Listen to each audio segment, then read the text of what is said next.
Hello, good evening, everyone. My name's Leesa Lambert. I'm from the Little Bookworm here in Melbourne. The Little Bookworm is on the traditional lands of the Wurundjeri and Boon Wurrung people of the Kulin Nation. And wherever you are in Australia or around the world, could you take a moment to really appreciate and pay your respects and tributes to the traditional owners of the land that you're on? Um, it's a delightful occasion that we're gathered here for today. We are here for the Little Legends online launch, and it is my pleasure. Lots of tricks and giggles. And it is my pleasure to introduce you to the book's two creators. First of all, I'd like to go to Adrian Beck over there. Adrian first came into the Little Bookroom's orbit all the way back in 2014 when Kick It to Nick first appeared on our shelves. Kick It to Nick is a series that Adrian made with that guy from Hawthorne. What was What's his his name name again?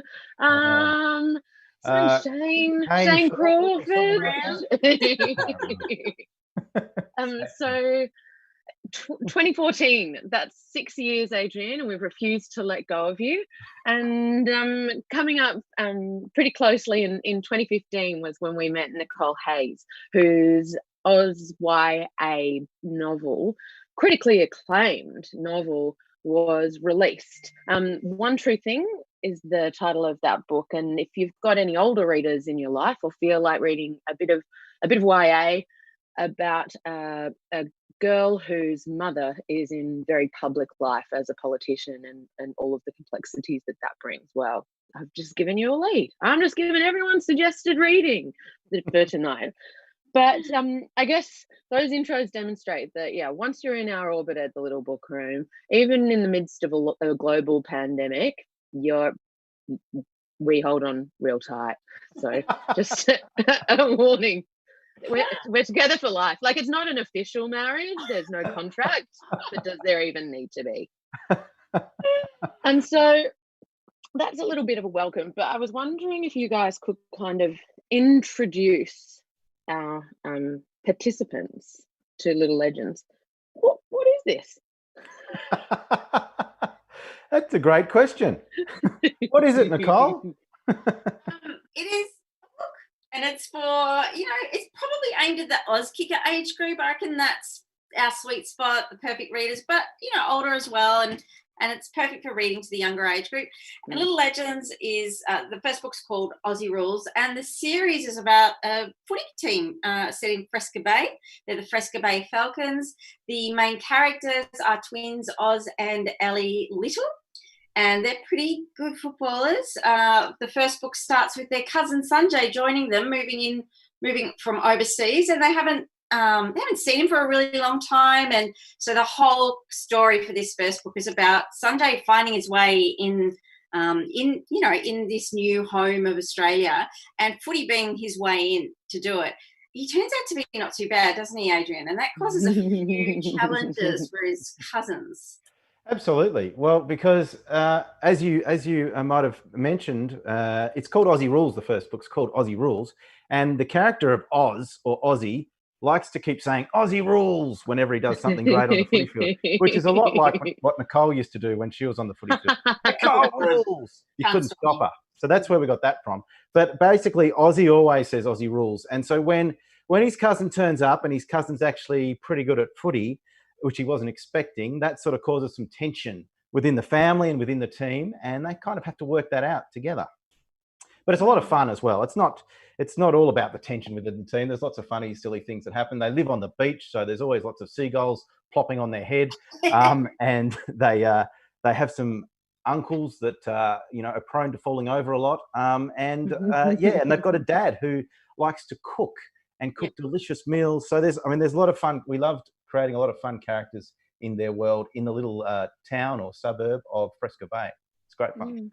And has some gorgeous illustrations too by James Hart, who just managed to bring a character to life. So there's a lot of, and he really did a lot. He had a lot of fun with the sillier moments in the book too. So a lot of them are captured in this. And it just brought a whole new aspect to the book. Really lifted it, I think.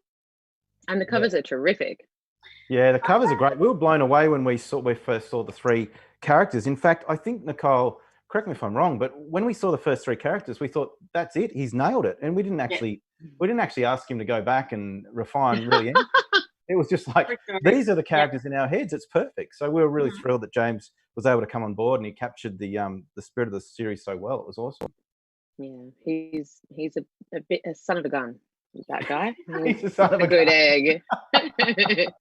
Yep. I really enjoyed the tender brotherliness between Lenny and Luke, the fathers in this series, and loved that they could share their footy moments with their children, and that was a wonderful illustration of why footy is such an important part of our community. It brings different generations together. So is that one of the reasons that you decided to write about footy, or are you just complete footy heads? Yes, to all of the above. I think, well, we love our footy. There's no question, and it's how we met, isn't it, Adrian? We collaborated. We did a little an anthology, Spectacular. Yes, it's right here. Stories. Yeah. We wrote this. We wrote some short stories with some other fantastic friends of ours, including a great friend of ours, Siobhan Plozza, as well. We wrote a story on that, a short story, and we were actually doing some radio interviews, I think. And Nicole was nice enough to invite me onto her fantastic podcast, The Outer Sanctum. And I went in there and we had a chat. And that's sort of how we shaky since, really, have I? Like we had. Now we've written books together. What happened? That's right. I'm a bit like that. Yeah. So bad luck with that. But yeah. So that's how we met, writing for the other short story. And then we had obviously a combined love of footy and a love of books. So when this opportunity came up, we just jumped at it. Yeah, and I think we're just really excited about the possibility of one. It's an AFL sanctioned book, but I don't usually get to write things that the AFL approves of.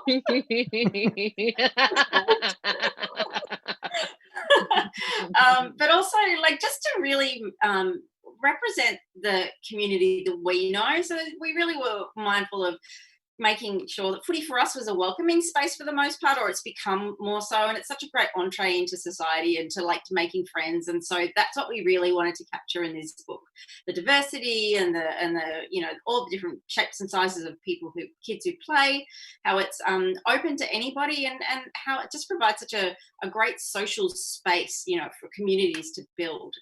So that was a big part of it for us as well. Plus it's fun. It's fun. Like, there's no way around it.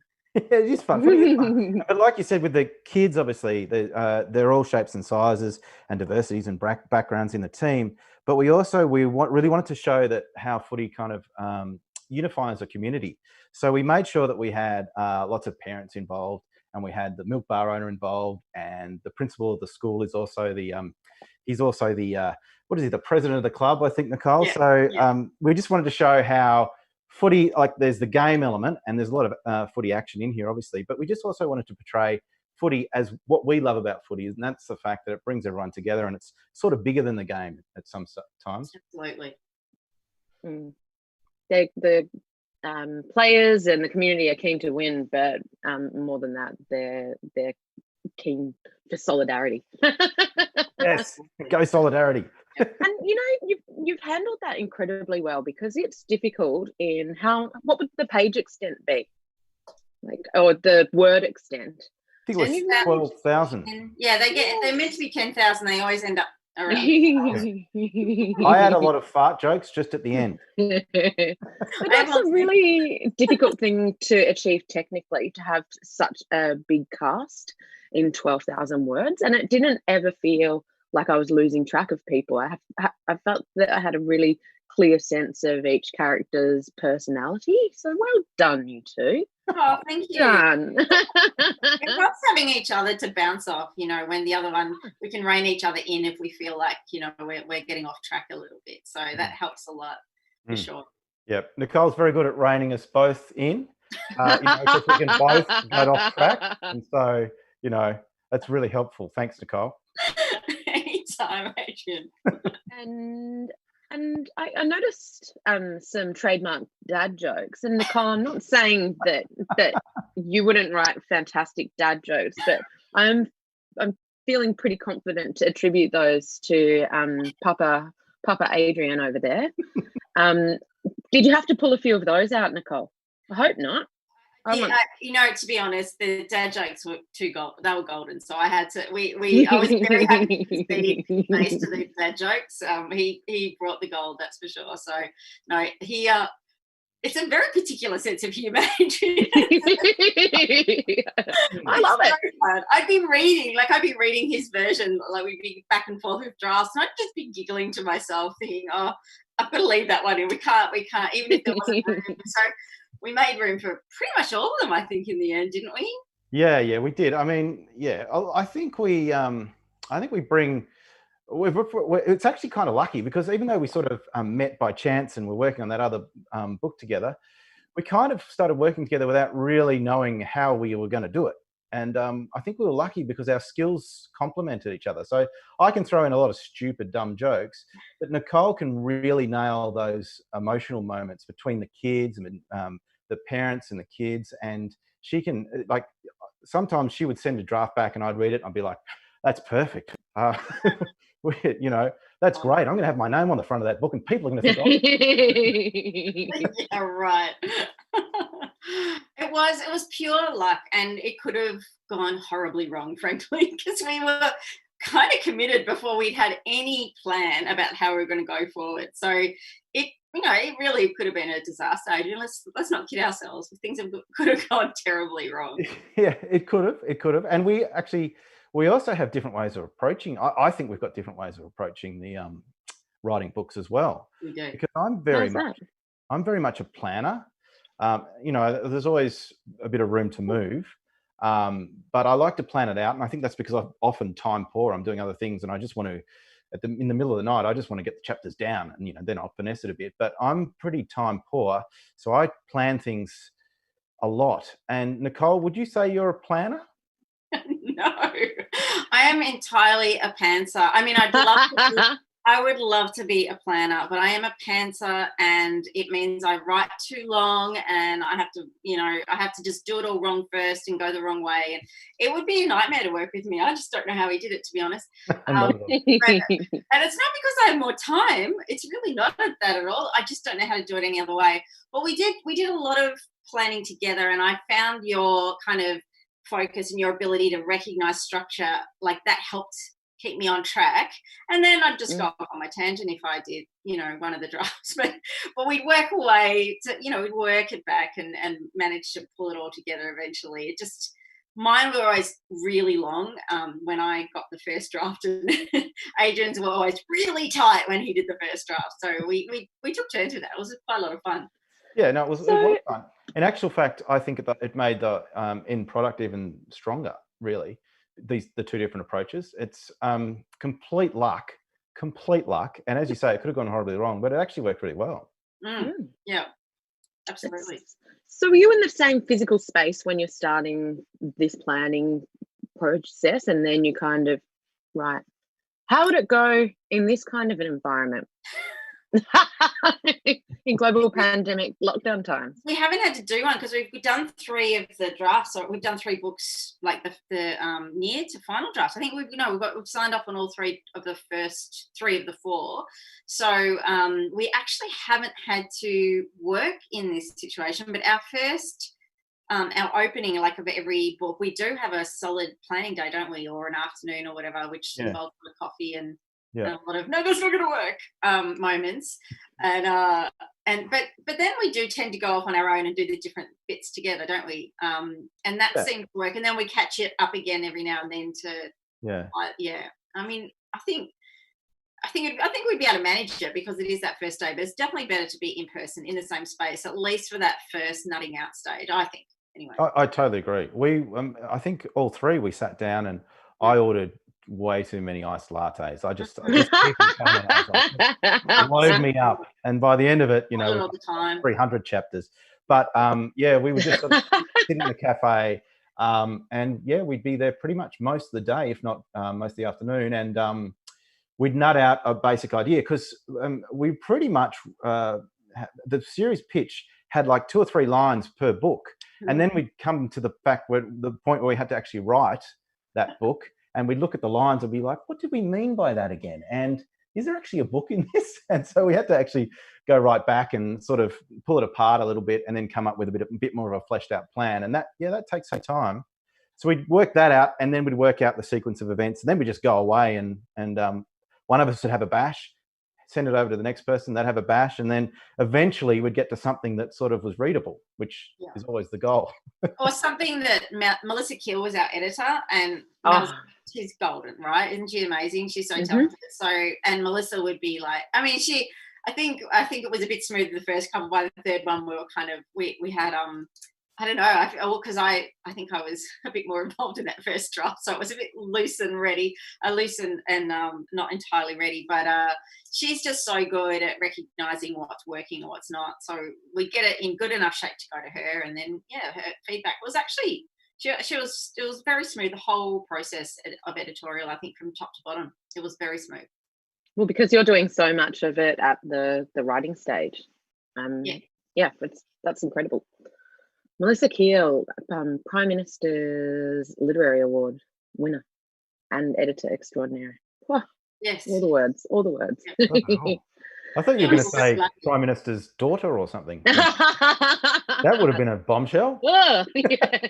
Revelation. Bombers fan. It's going to go viral. I don't know if you. I think she's a big Bombers fan too, Leesa. So I don't know if you knew that, right?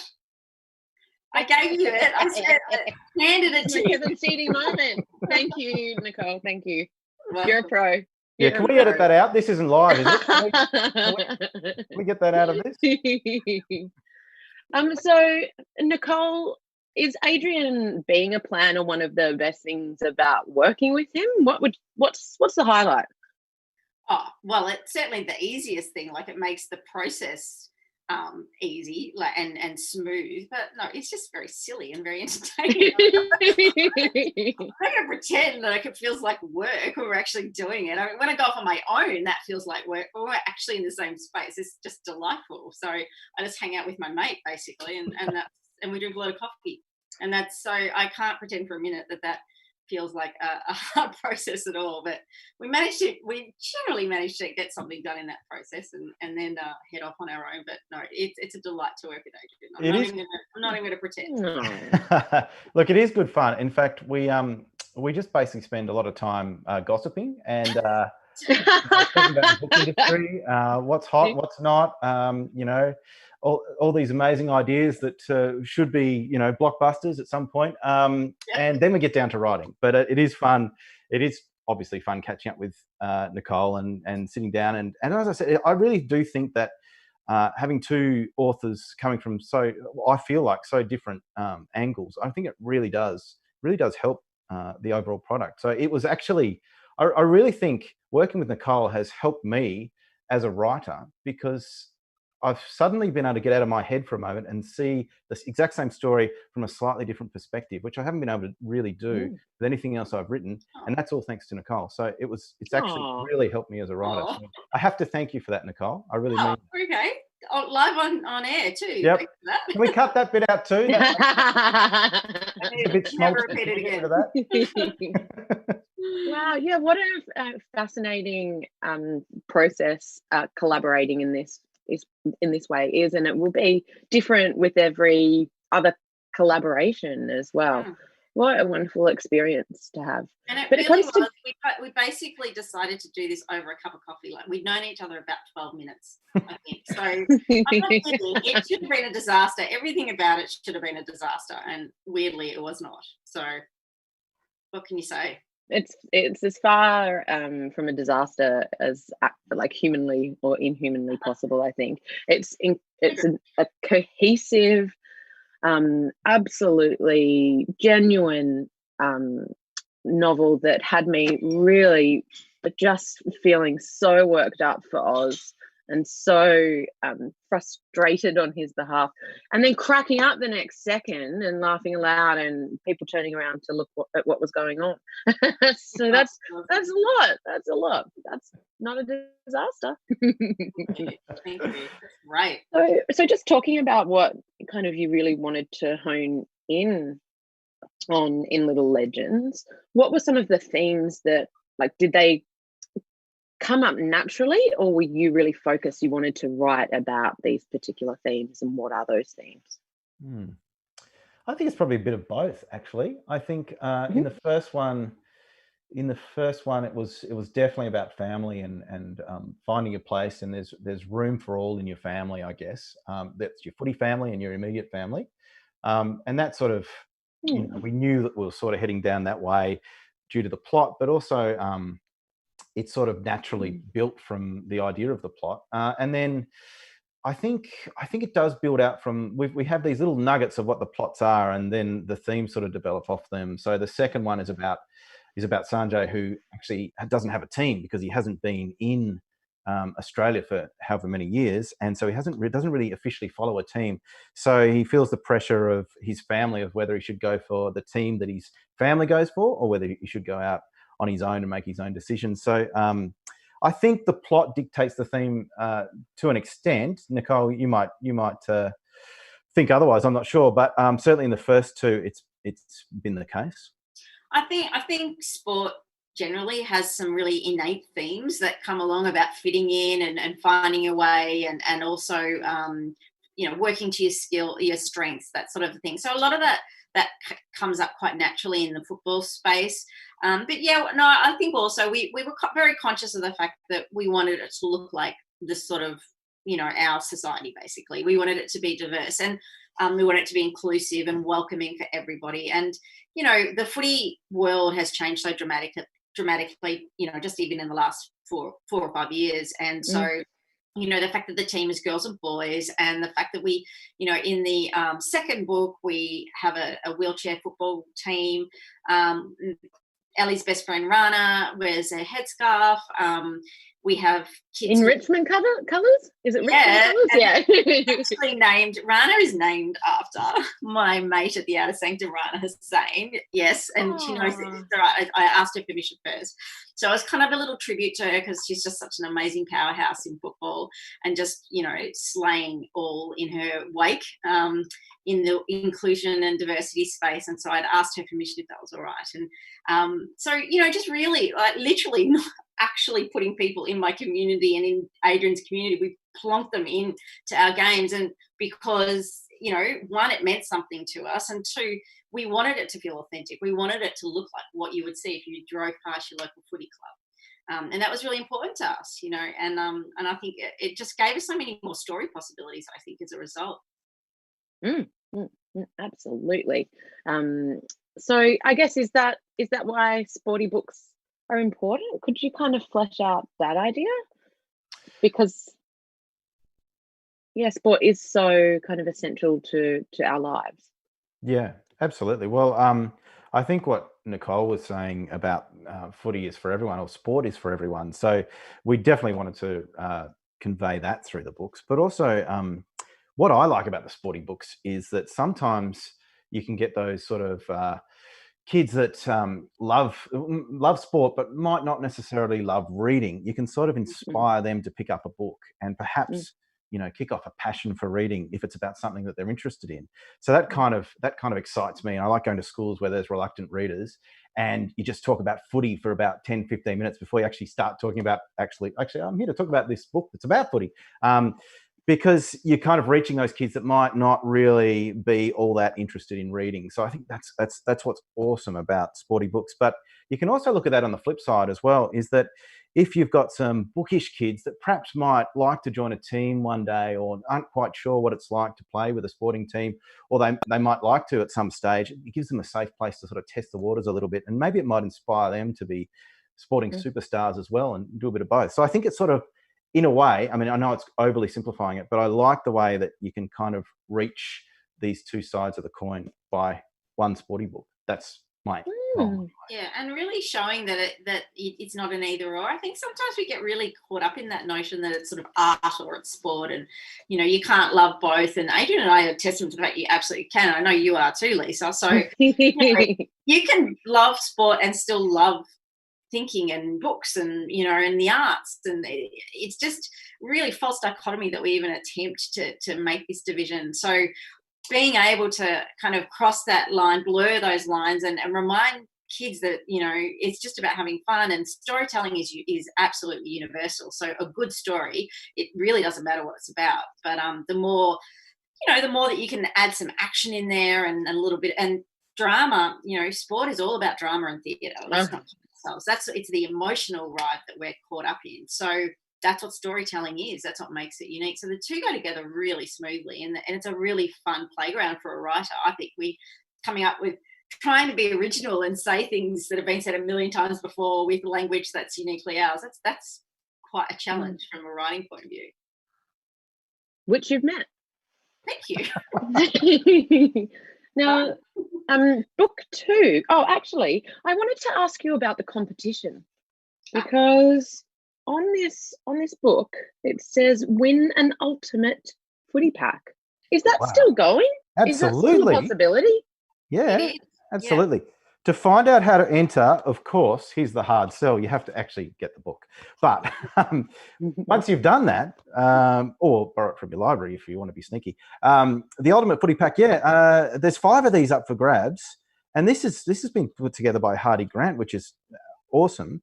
Drink bottle, a team Guernsey of your choice, a football, a backpack, footy boots, and a team beanie. And 5 kids, or indeed adults, could one of those packs. So, get on board with that competition, because that's definitely still running for sure. Yeah, it runs till the end of August as far as I know. So, well, that's what we've got currently here. So, you know, jump in quickly though, because, you know, once the footy starts, these things, there'll be a lot of demand for all this. They might sell out. Who knows? We know if scarves and footies left. So today is a pretty, it's the perfect day in a lot of ways to have this virtual launch. AFL pros are back at training in groups of eight players or less, but also Little Legends taking sides arrived in bookshops today. Oh gosh, there you can see. Oh, this is really tricky stuff. There we go. Oh, gee. There's Sunday, and there's everybody trying to tell him who he should follow, which is a drama I can relate to. I grew up in a footy atheist kind of family, and I didn't really have a team until later in life, which was coming home, of course. What did you I went for the Geelong Cats because my best friend did, and that's when I had an answer to that question, which is asked multiple times a day when you live in Melbourne.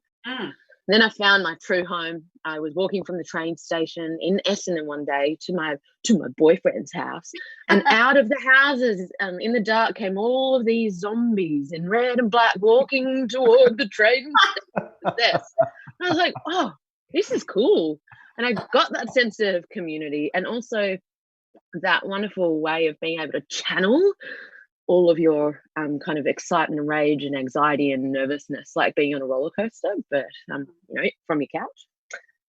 So, absolutely, that's a little bit about me and my footy experience. I like it because I always wondered where the Essendon thing came from. Yeah. Everyone's got one though, haven't they? Adrian, when you're a sainter, aren't you, originally? But you kind of have a bit of a. Oh, there you go. Yep. St Kilda. Look, when I was young, my dad used to be the ruckman for the Hobart Tigers, because I grew up in Tassie, in Hobart. And so, well, actually not when I was young. He was well past it by then. But he used to take us to the Tigers games every Saturday, and it was freezing. And but it come rain, hail, or shine, he'd take us there, myself and my 2 brothers. And so we followed the TFL, the mighty TFL, more so than the VFL back when I was a kid. So we were all about the Tigers then. But then something shifted, and the national competition became more popular, and you know, there was national media and all that sort of stuff. Gosh, it sounds like it was back in the old days. But anyway, the Saints though, they weren't exactly setting the world on fire. No, but my grandfather used to go for St Kilda, so he got me into St Kilda, which, for better or worse, I'm still with them. So mainly worse, to be honest. But so I'm a Saints fan. What about you, Nicole? Hawthorn? I am, through and through. I had no choice. But I was just going to say, with the Saints, the AFLW team, Adrian, watch out. The next couple of years, you're going to see they're really exciting of the new teams. They are the most exciting, I think. So, awesome. You know, you'll get some joy that way. Great. I'm a hawk, and my uncle, who's actually a family friend, one of those kinds of uncles. He played for Hawthorn in the 50s for a few years. He's since passed on just last year, actually. But my mum and dad used to trot out and watch him play. And even though my dad was a Cats supporter, he was very loyal to his friends. So he kept his Cats, but my mum who knew nothing about football, she's Italian and raised in an Italian family, barracked for Hawthorn because of Uncle Tom. And so the whole family was split in half, Cats and the Hawks, and I went with my mum, and am forever grateful for that choice. I also handed a jumper when I was like 4, and like it was the Hawthorn jumper, so it was the only one I ever got. So there was no hope of changing, but I became quite obsessed as a teenager. So it fit well, and it wasn't too far away from home either. So yeah, and they brought me a lot of joy. So I have no regrets. Did you ever go down to games at Glen Ferry? Thank you, Adrian. No, I'm not that old. Yes, I used to watch them train at Glen Ferry, but no, they were definitely at Princess Park by the time I came along, because I'm not 70. I must have got the dates mixed up. I do have a bit of bags under my eyes. That could be what confused you, but no, big fan. I went to the Princess Park and used to sit in the below the Robert Heatley stand in the Hawthorn cheer squad. It wasn't my finest hour, but my commitment is firm and deep. And did you play footy much as a kid, Nicole and Adrian? I've got a twin brother, so I wasn't allowed to play because girls weren't allowed to play, but I had to go and watch him every single week, and I played. I trained with them twice a week, all through my primary years. And they tried to get me a game when I was in grade 6. The coach went to the tribunal to try to get me a game, and they said, no girls allowed because it's not safe. I know that it embittered me. I've carried it with me for many, many years. Because I did a lot of sport. I did a lot of athletics. And so, it wasn't bad. It wasn't bad at the old footy, but I was never allowed to actually officially play. So it is, something. I think probably that's part of what drives me with the whole inclusion and diversity space, is that not feeling always welcome as a kid was something I've never really forgotten, and there's no excuse for that anymore. There's room for everybody, so I'm not gonna. Yeah, that's definitely flavoured how I feel about things, and I'm really pleased that is changing in a significant way. What about you, Adrian? Were you a bit of a star? Absolutely not. No. My dad was amazing. My grandfather was amazing. And my 2 younger brothers were amazing. In fact, my youngest brother played for Tassie in the under-18s a couple of times in a row. And I I played soccer up until grade 8, even though we were a footy mad family. I don't know why that happened. And not that there's anything wrong with soccer, I enjoyed it, but we were a footy mad family. We watched every game all through the weekend. And then, I played footy for one single season in grade 9, and our team was going amazing, really, really well. And right before the grand final that we'd made it into, the coach took me aside and said, I've got the perfect position for you to play this weekend. I said, oh, great. All right, terrific. He's finally noticed that I've got a bit of potential here. This is good. And he goes, I want you to help the guy that's going to film the game on Saturday. So the position I ended up being was right next to the guy, making sure that the people that walked past the camera didn't kick the power cord out of the camera. And that's where I was. I was for the whole game of grade 9 grand final. And I didn't come back in grade 10. I still love the game, but playing it probably wasn't my strength. But that's began your TV career. Exactly. So your coach did spot that talent. Yeah. Oh, that was a great story. That was a nicely told story with a lot of suspense. Was it? Thank you, Adrian. Yeah. That's on the edge of my seat. It's sad. What could possibly have happened just before the grand final? We might have to work it in then, Nicole. Absolutely. Taking notes. So, were there any other questions from readers that we need to get to? Yeah, I think there's some questions that are coming in on the wonderful YouTube chat I think room. you can see that, Adrian. Can you You'll have see? to try I this. can see that. I don't know if anyone else can, but I can. Do you want me to flick through? Oh, there's Yes. a wonderful way from Oz Authors Online. Yes, hi. How's it going? Hi. We do have a few questions coming through, and I'm happy to ask them on your behalf. They've been coming through on the night. Well done, guys. We're very excited, and lots of football chatter, which is always fantastic, and everything. So we have a couple of questions. Sorry, while I try and go back. Belinda Grant wants to know, what was the most surprising thing about collaborating? The most surprising thing that it was easy. Well, I won't say it was easy. But it was smooth. Yes. The collaboration. The work is hard, but the collaboration was smooth. That it is absolutely ridiculous that it worked out as well as it did. So I think we sort of mentioned that before, but I really, the more that I think about it, it was so unplanned and so. We were lucky, you know.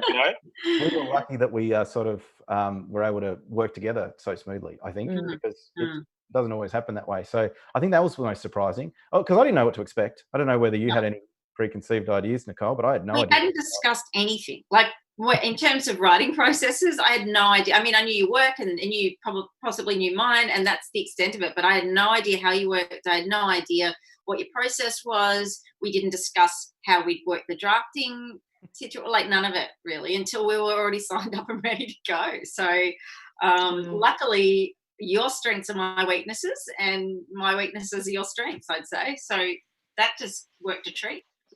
Nicole has no weaknesses. She's been. You guys sound like the perfect pair and the perfect collaboration pair. That's absolutely amazing. Louise Brooks would like to know, did your own footy teams that you back for feature highly in the books? The thing is, I'd get a draft back from Nicole, and every second paragraph would have a Hawthorn player in it. So I would have to edit them out. No, only joking. I tried. I should try that whenever I could.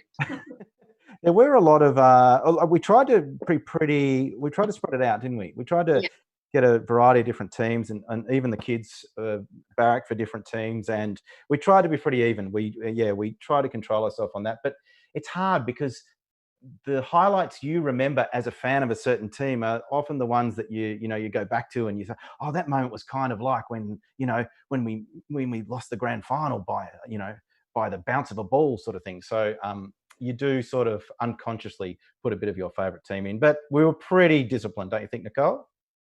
Except that Ali was always going to be Hawthorn. You didn't fight me on it, but there was no question about that. I had to have one girl, the main character had to be a Hawk. And after that, I was open to other options. She had to be a Hawk. I really lived vicariously through her, and I'm not going to pretend otherwise. Fantastic. Alice asks, how do you write books for teams that are in a long-term rut? Asking for my boyfriend who is a Carlton sufferer. Teams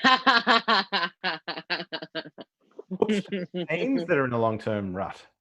I didn't know whether it was teens or teens, but I think it was teams. And yeah, look, we don't really go into that many like who's we didn't really know which teams were going to be playing well and which teams weren't. Let alone that they wouldn't be playing at all. Yeah, we didn't know that, really. So we sort of didn't really say anything about their form or how they're going. We just sort of, everyone was sort of pumping up their own team. And if we talked about the team specifically, we talk about, the gun forward or the awesome midfielder or something like that. So we didn't really mention current form, and that's pretty lucky. We didn't even mention that the season had started or anything, because clearly it hasn't. Yeah. Yeah. I think with the, one of the challenges is you don't want the team always winning, but we sort of, it's because part of being involved in sport and following a team is that your team loses sometimes, and so it's a really interesting to weave that in and still make the ending hopeful. Yes, Leesa, bless you, and Hawthorn of late too. It is still a thing that I'm getting used to, and long-term rut over there. Our sainter in Adrian knows all about. I live in a rut. My world is a rut. Fantastic. And one final question from Amy, not asking for any spoilers, but is there a special moment in the book or in one of the sequels to come that's your favorite? Ooh. Oh. Nicole, do you need some thinking time, or have you got an answer for that? I have to say, possibly my. Okay, can I have two? Can I have Sure. two? So I have to say there are moments. There's a couple of them when they play footy on the beach, and that is just one of my favorite things to do. And so every time we do that, I kind of sit there for a while, and we might maybe spend a bit longer there in our earlier drafts than is serving the story. But just being able to capture the beach and that feeling of sand and kicking it and the mess that it makes, and marking, and falling into the sand when you mark, or marking in the water, like that is really good fun writing that stuff. That was one, and we got to do that a few times. We'll probably do that in every book, because why wouldn't you if you're living on the bay? It is Fresca Bay after all. But I did love going to the wheelchair footy in the second book. I think I just capturing the drama of that and the excitement of it, and seeing how it's such a mainstream part, like it's such a big part of certain clubs now, the clubs that have the wheelchair teams, that just being able to maybe highlight and show that side of football, and in our books, I think that's been really fun. I really enjoyed that. Yeah, that was terrific. That element, which Nicole was fully brought to the party, which was wonderful. Also, yeah, and you just showed book 2, Leesa. Now that's a bit of a surprise to us that book 2 has actually made its way to the bookstores. So that's pretty exciting, because we're here talking about book 1, and you've got book 2, which is awesome. And literally today. That's great. Wow. And obviously that's all about picking a side, and whether you should feel, well, not obviously, but that is what it's about. It's about picking a side, and whether you should feel pressured to go for your family team or your friend's team and all that sort of stuff, or whether you should wait to see some Essendon zombies walking through, and whether that should be make the final decision for you. I love that. But I won't give it away, but I like Sanjay's decision at the end of who he goes for. I think that's kind of works out quite well. Yeah, but you have to read the book to find out. Yeah, I'm very glad I have my copy, and that I brought it home with me today, because I'm not actually in the shop, which you might have been able to pick up from all of this weirdness. Yeah, well done, guys. This read brought me a lot of joy. As I said, there was no footy in my house as the child, and it was lovely to have a bit of an experience the excitement and anticipation of going to a footy game with your characters, and that gives me a lot of new ability to empathize with a lot of young readers that come into the shop. Yeah, and so thank you. It's been a real pleasure, and I hope it's a book that a lot of adults pick up to read with their kids, because those jokes together and that heart-wringing concern for these characters will be a really precious experience for sharing as well. Oh, thank you, Leesa. That's very lovely of you to say. Thank you. Oh, I'm really thrilled to have been part of this Oz Authors online book launch. I think it's a tremendous platform, and it's exciting because it might be a while before we can run events with a lot of people, even as we look towards opening our bookshops in the next week or so. But yeah, events are going to be tricky. So this is such a valuable, wonderful solution. Yeah, well, we wanted to give a shout out absolutely to the Oz Authors Online for allowing us this platform, which is terrific. And I know that the team is doing all this, volunteers at the goodness of their heart. So thank you so much for that. Amazing. But also thank you to Leesa and all the bookstores that are going through such difficult times and adapting and evolving and managing to find ways to get the books to the young readers too. We really appreciate all your hard work as well. I know you've been run off your feet, Leesa, so thank you to you as well. Yeah, and a lot by you. Home delivering to you has kept us very busy, Adrian. Well, I the same. We've got to find something to be doing. Oh, that one, yes. Oh, thank you very much, Leesa. Oh, is it time to officially declare something? I think it's time that you can officially declare it launched. Oh yes, about that. Little Legends Aussie Rules is launched. Yes. I mean, congratulations. You actually disappeared for a moment there. No, I have to do the hip hip hoorays. You can join in from wherever you are in the world, but hip hip hooray! Hooray! Hooray! Hooray! Hip hip Hooray! hooray! Now officially launched in the Little Bookroom way. Thank you. Thank you, Leesa. Thank you so much. And thanks to everyone who joined us tonight too. That was awesome to see everyone's comments, and it's great to have such a wonderful community, and we feel so supported and loved. So thank you very much. Absolutely. Thanks, everyone. Thank you.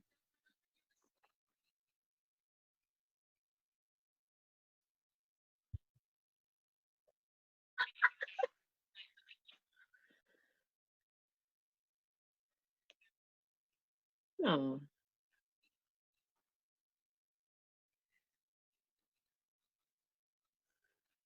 Yeah, thanks so much, and have a very lovely evening. Take care, all. Thank Thanks, you. everyone. Bye. Bye. Thank you. Great to talk. How good. So then do we go? Okay.